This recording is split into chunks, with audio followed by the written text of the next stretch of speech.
Play the ball, not the man. Play the ball, not the man. A famous phrase from football.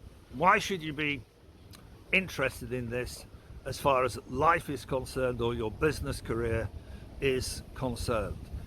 Okay, now we all know people in any kind of sport, really. I use sport because it's easy for me to access. If it's not easy for you to access, choose a different genre.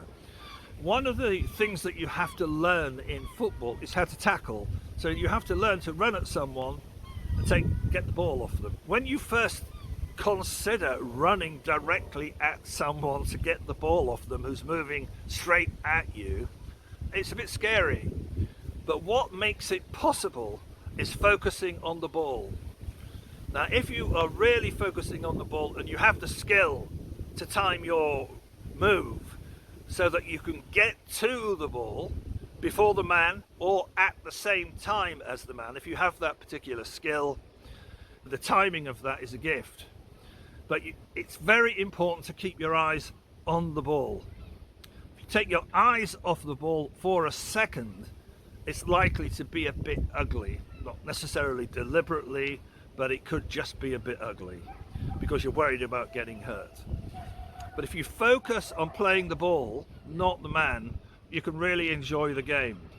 And if you take that idea into business, if you focus on playing the ball, not the man or the woman, you focus on playing the ball, not the opponent, you're going to be a valuable asset. So what happens when you don't play the ball or somebody else doesn't play the ball? Well, we have a referee.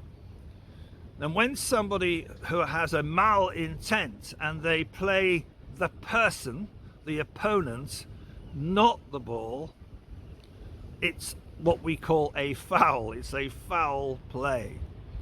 Some people make a living out of foul play. Some people make a living out of foul play. In football, we have a referee. And the referee is there to administer the rules of the game, to make sure it's played safely, to make sure no one's taking unfair advantage according to the rules of the game.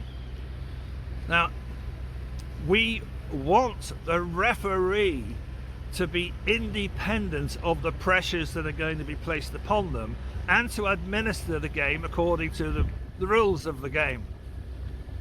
In other words, when something goes amiss, when there's a bad tackle, when there is violent play, we want to know that someone is administering justice. Someone is administering justice independently and fairly. And if justice is not administered fairly, then the team begin to grumble and they may even rebel.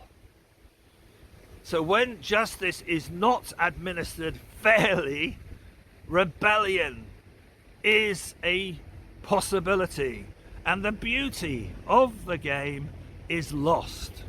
So, in football, we learned that there are rules to the game.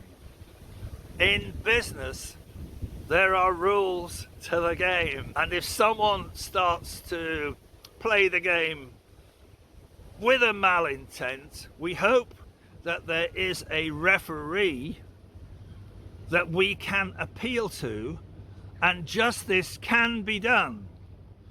Now, I've worked in companies, I have to say I've worked in a company where this hasn't been the case, where there has been poor leadership, there has been what you call bad business practice is the only way, like bad according to whom? Well, bad according to the rules of the game, if you see what I mean. And this is incredibly dispiriting if justice is not seen to be done.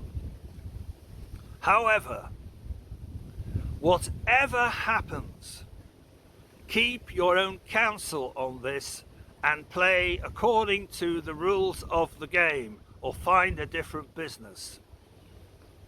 Do not give up what you know to be true just because somebody else is. Do not give up what you know to be true just because somebody else does that. And this kind of attitude, it's not a rigidity, it's a kind of instinct. It's called in my past life a common experience, because we all do experience things commonly. For example, if you're in the street and a bloke my size hits a woman who is 5'2" and she is 70 years old, anybody watching that knows through their common experience it doesn't work. So there is a common experience. It's not an intellectual experience, it's a felt thing. And this is your guardian angel through life. And it's your guardian angel, and you don't necessarily expect anyone to agree with you, and you may have to stand alone as you express that, but it's going to keep you sane, and you're going to develop a really good character, and you're going to be worth knowing.